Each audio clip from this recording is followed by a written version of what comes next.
नमस्कार प्रेक्षकांनो, मालिकेच्या आजच्या भागामध्ये आपल्याला पाहायला मिळणार आहे नेहमी चांगलं काम करणाऱ्या आणि खरी जी माणसं असतात त्यांच्या पाठीशी देव असतो आणि ते आपल्याला इथे पाहायला मिळणार आहे.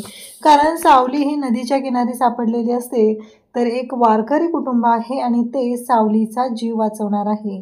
आता ते सावलीचा जीव कशा पद्धतीने वाचवणार आहे, ते सावलीला घरी कसं घेऊन येणार आहेत, ते आपल्याला या व्हिडिओमध्ये पाहायला मिळणार आहे.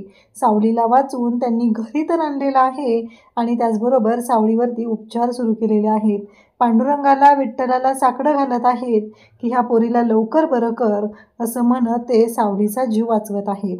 त्याचबरोबर इकडे पाहायला मिळणार आहे की तिलोत्तमा आणि ऐश्वर्या ह्या दोन नालायक बायका आहेत. त्यांनी एक प्लॅन केलेला आहे आणि त्यांच्या प्लॅननुसार सावळी ही खोटारडी आहे आणि सावळीने घरात चोरी केली आहे म्हणून त्या पोलीस स्टेशनला जायला निघालेल्या आहेत.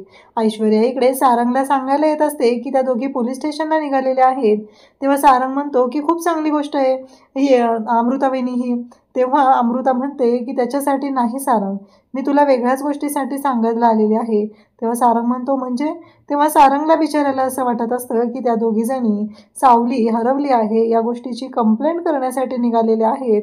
तर त्या दोघी त्या गोष्टीसाठी निघालेल्या नसतात, तर सावलीने घरामध्ये चोरी केलेली आहे ह्याची कंप्लेंट नोंदवायला त्या गेलेल्या असतात. आता तिलोत्तमा आणि ऐश्वर्या पोलीस स्टेशनमध्ये आलेल्या आहेत देवाच्या आणि तिथे त्या दोघीजणी बोलत आहेत. तेव्हा मात्र देवाला सांगताना तिलोत्तमा सांगत असते, तुझी बहीण आहे ना जी साळसूतपणाचा आव आणते, खूप गरीब आहे, गरीब गाई आहे असं दाखवते, तिने आमच्या घरामध्ये चोरी केलेली आहे, तिने घरामध्ये चोरी करून निघालेली आहे आणि एवढं लक्षात ठेव, तू तिच्याबद्दल एवढं चांगलं बोलत असतो ना तर ती तशी नाही आहे असं इकडे तिलोत्तमा सांगत असते. तर इकडे सावली शुद्धीवर येण्यासाठी पांडुरंगाकडे ते कुटुंब साकडं घालत आहे आणि त्याचबरोबर या सर्व गोष्टी घडत असतात. सावली बरी व्हावी यासाठी त्यांचे उपचार सुरू आहेत. तर हे सगळं कशा पद्धतीनं होणार आहे, सावलीला ते कशा पद्धतीनं घरी घेऊन जाणार आहेत, ते सगळं आपल्याला आजच्या या व्हिडिओमध्ये पाहायला मिळणार आहे. त्यासाठी प्रेक्षकांनो हा व्हिडिओ शेवटपर्यंत पहा. त्याचबरोबर चॅनलवरती नवीन असाल तर चॅनलला सबस्क्राईब करा, व्हिडिओला लाईक करा. तुमचा लाईक हा आमच्यासाठी लाख मोलाचा आहे. तर इकडे आपल्याला पाहायला मिळतं जगन्नाथ भयानक चिडलेला असतो. जगन्नाथ एकच प्रश्न विचारत असतो, माझी लेक कुठं आहे? आणि त्याचवेळी आता जगन्नाथ हे सगळं बोलत आहे या गोष्टीचा राग आलेला असतो तो नीलला. आणि इकडे तिलोत्तमा म्हणालेली असते की तुझं हे वारंवार चाललंय, तू आमच्या घरात येतो, आम्हाला धमक्या देतो. तर इकडे नीलला राग येतो, नील लगेच जातो आणि नील म्हणू लागतो की काय झालंय माहिती आहे का, तू आमच्या घरात आलेला आहे आणि आमच्याच आईला धमकी देतोय, एवढी हिंमत वाढली तुझी, असं नील बोलत असतो. आणि तेव्हा मात्र इकडे तो मारायला जगन्नाथच्या अंगावरती जातो. जगन्नाथ मात्र शांत बसणारा नसतो. जगन्नाथ म्हणतो की एक गोष्ट कायमस्वरूपी लक्षात ठेवायची आहे, माझी लेक सावली कुठं आहे ते मला सांगायचं आहे. मी तिच्याशी संपर्क साधण्याचा प्रयत्न करतोय पण माझा तिच्याशी संपर्क होत नाही, ती कुठं आहे ते मला कळलं पाहिजे, अन्यथा मला निर्णय घ्यावा लागणार आहे आणि माझ्या रागावरती मी कंट्रोल ठेवू शकणार नाही.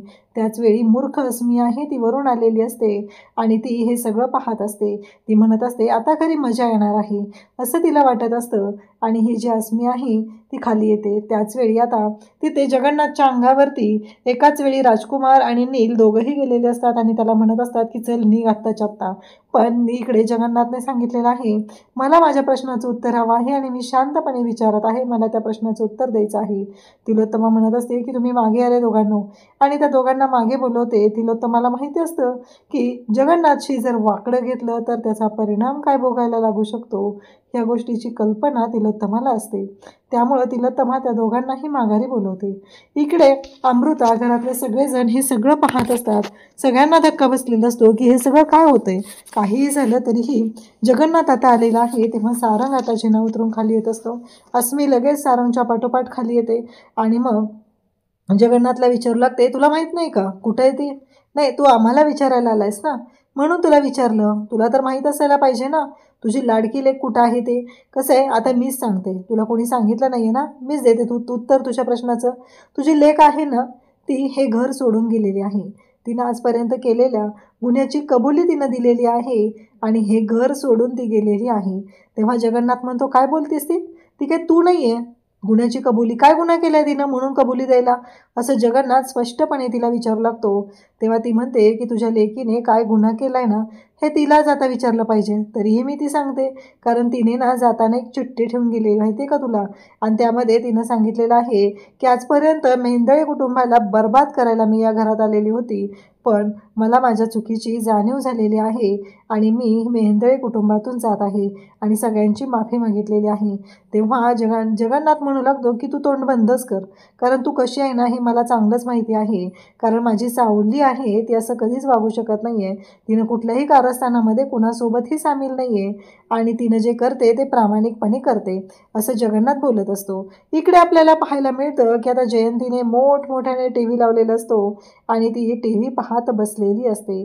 तेव्हा मात्र इकडे पाहायला मिळतं की इकडे तिला सगळेजण ओरडत असतात, हे काय चाललेलं आहे. तेवढ्यातच कान्हू तिथे येते आणि कान्हू म्हणू लागते की सगदेवा ही चिठ्ठी घे आणि सामान घेऊन ये. तेव्हा तिथे सावलीचे बाबा येतात आणि ते म्हणू लागतात की कसलं सामान, कसली चिठ्ठी देतेस तू, कसलं किराणा वाण सामान आणायचं आहे. काही नाही आहे, जोपर्यंत सावली सापडत नाही तोपर्यंत आपल्या घरामध्ये उपास करायचा आहे, कोणी काहीही खाणार नाही. तेव्हा ती म्हणत असते, अहो असं काय करताय, अहो एकादशी आहे ना, पांडुरंगाला नैवेद्य तर दाखवला पाहिजे. तेव्हा एकनाथ म्हणत असतो की नाही, जोपर्यंत माझी लेक या घरामध्ये येत नाही तोपर्यंत मी काहीही कोणाचंही ऐकणार नाही, असं एकनाथ सांगत असतो. एकनाथने निर्णय घेतलेला असतो. तेव्हा मात्र इकडे लगेचच बोलायला सुरुवात करते ती म्हणजे जयंती. जयंती म्हणते, माझ्या डोक्यात एक आयडिया आली आहे, सांगू का मी. अहो मामनजी, सांगू का मी माझ्या डोक्यात काय आयडिया आहे ती, असं जयंती म्हणते आणि बोलायला सुरुवात करते. जयंती म्हणत असते की हे बघा मामनजी, मला काय वाटतंय माहिती आहे का, काहीही झालं तरीही आता एक गोष्ट मला कळते की ती म्हणजे आपण ह्या मेहेंदळेंच्या विरोधात पोलीस कंप्लेंट करायची आहे. इकडे जगन्नाथला खूप राग आलेला असतो आणि जगन्नाथने धमकी दिलेली असते की तुमच्या कोण्यापैकी एकही जण जर सामील असेल सावली घरामधून बाहेर पडण्यासाठी तर त्याची गाठ माझ्याशी आहे. आणि सारंगने त्याला सांगितलेलं असतं की मी शोध घेतोय, लवकरच सावलीला शोधून मी आणेन, असं सारंगने सांगितलेलं असतं. आणि त्यासोबतच इकडे आपल्याला पाहायला मिळतं की जगन्नाथ तिथून निघालेला असतो आणि त्याचवेळी जगन्नाथ जेव्हा पुढे येतो तेव्हा बाहेर आलेला पाहतो तर तिथं आलेली असते ती म्हणजे भैरवी. भैरवीला तिथं पाहून जगन्नाथला तर राग आलेला असतो आणि जगन्नाथ मात्र इकडे भैरवीला विचारतो. भैरवी म्हणते, नाही इथे कुठं वाट चुकलात आज, नाही हे माझ्या मैत्रिणीचं घर आहे ना म्हणून विचारलेलं आहे, असं भैरवी त्याला बोलत असते. तो म्हणत असतो, कसं आहे माहिती आहे का, मध्ये मध्ये नाक खुपसायची काही सवय गेलेली नाही. कसं आहे, तू परजीवी आहेस ना, दुसऱ्याच्या जीवावर जगणारी, त्यामुळं एक गोष्ट लक्षात ठेव, काहीही झालं तरीही या सगळ्या गोष्टी ज्या काय आहेत ना ते मला माहिती आहे आणि तुझं जे काय चाललंय ना ते बघ. आता तुझी वरात तर मी काढणार आहे, फक्त मला सांगायचं आहे की तुझी वरात कशावरनं काढायची आहे ते मी ठरवणार आहे. तुझी वरात कशी काढायची, ते कशी काढायची, कधी काढायची, कुठे काढायची, या सगळ्या गोष्टी मी ठरवणार आहे. फक्त तुला एक गोष्ट ठरवायची आहे आणि ती म्हणजेच काहीही झालं तरी तू मला सांगायचं आहे की तुझी वरात कशी काढू, असं जगन्नाथ तिला बोलत असतो आणि तिला धमकावतो.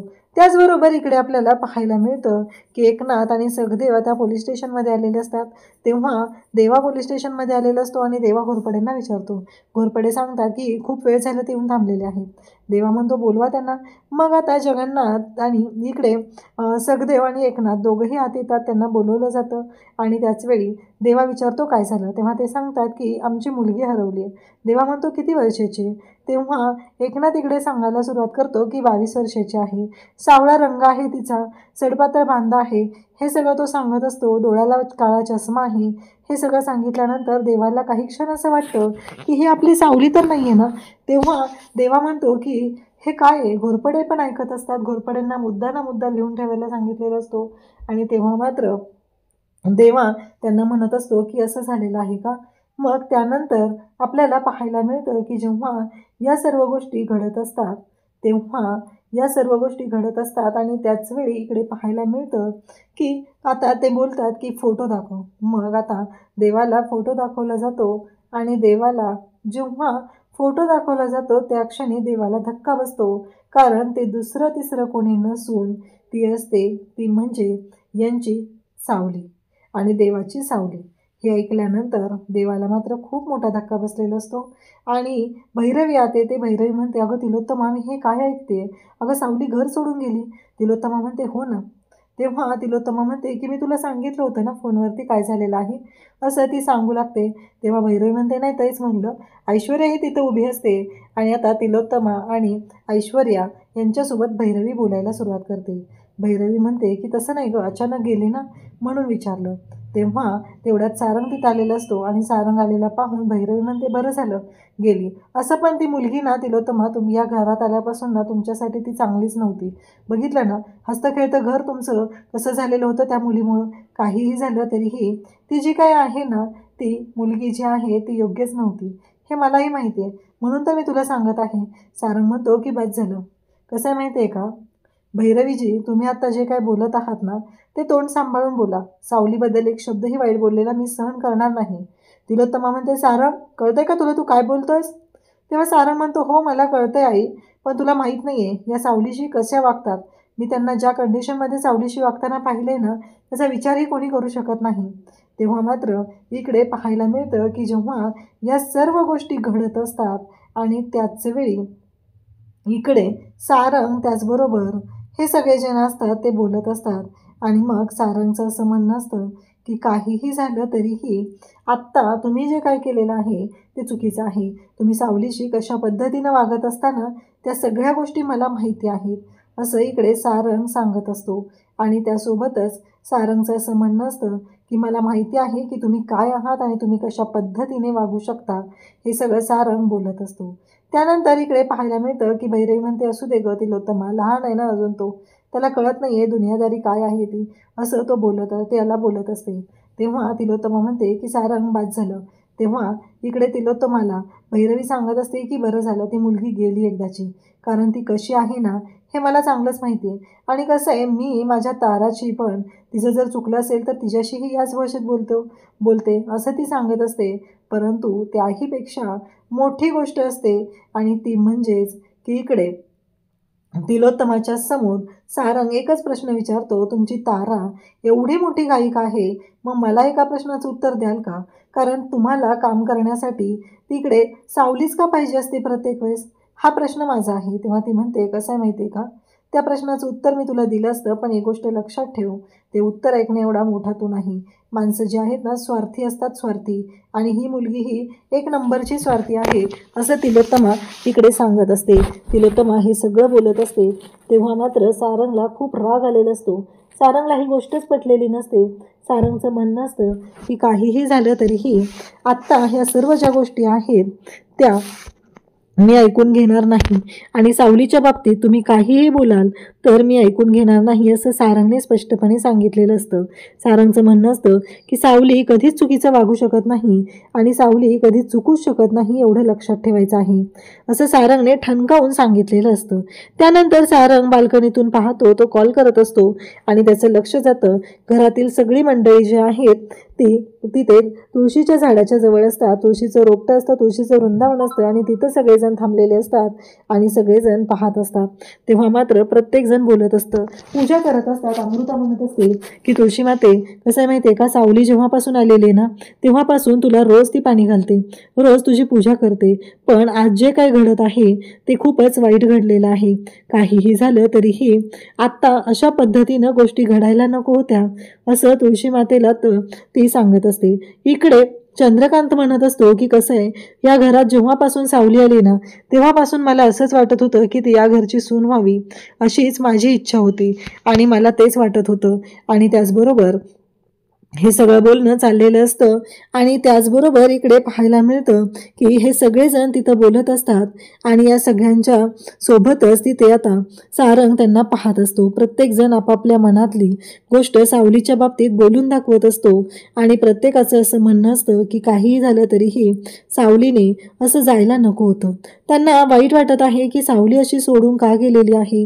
तर बबलू बोलायला सुरुवात करतो की सावलीताई, सावली वहिनी, तू जेव्हापासून या घरात आली ना तेव्हापासून खरंच सगळ्या गोष्टी मला अशा वाटत होत्या, तू माझी बहीण झाली. मी जन्माला आलो तेव्हापासून मी एकटाच आहे, माझं या घरात या जगात कोणीच नाही आहे, पण ते जगणं काय असतं, नातं काय असतं ते तू मला दिलेलं आहे, असं तो सावलीच्या बाबतीत बोलत असतो. प्रत्येकजण बोलत असतं. सोहम म्हणतं की जेव्हा लहान असताना कोणी असं झाडांशी बोललं तर मी त्या माणसांवरती हसायचो, पण आत्ता मी जेव्हा त्या झाडांशी बोलतोय तेव्हा मला मात्र कळतंय की आत्ता मी हे करणं किती गरजेचं आहे. माझ्या सावली वहिनीला कुठं आहे तिथून आणून ठेव, असं बोलत असतात. इकडे अमृता जी आहे ती आता सारंगकडे आलेली असते आणि सारंगला बोलत असते की सारंग, मला ना तुला एक गोष्ट सांगायची, तुला लवकरात लवकर पोलीस स्टेशनला जाणं गरजेचं आहे.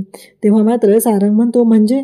तेव्हा अमृता सांगू लागते की हो, तुला लवकरात लवकर पोलीस स्टेशनला जावं लागणार आहे सारंग, असं म्हणत अमृता सांगते की आई आणि त्याचबरोबर ऐश्वर्या पोलीस स्टेशनला जायला निघालेल्या आहेत. तेव्हा सारंग म्हणतो म्हणजे त्यांना कळलं म्हणायचं की काय केलं पाहिजे ते. तेव्हा ती सांगू लागते की नाही, मी त्यासाठी नाही सांगते तुला, कारण खूप मोठा प्रॉब्लेम झालेला आहे. जर त्या पोलीस स्टेशनला जाणार आहेत ते म्हणजे घरामध्ये सावलीनं चोरी केलेली आहे त्यासाठी पोलीस कंप्लेंट करायला. तेव्हा मात्र सारंग म्हणतो काय? तेव्हा सारंगला धक्का बसलेला असतो आणि इकडे ह्या दोघी जणी त्यासाठी आता सावलीच्या विरोधात पोलीस कंप्लेंट करायला निघालेले असतात. मग आता पोलीस स्टेशनला आल्यानंतर देवाला आता ते सांगतात की तुझी जी साळसूतपणाचा आवडणारी जी बहीण आहे ना, तिने आमच्या घरामध्ये चोरी केलेली आहे.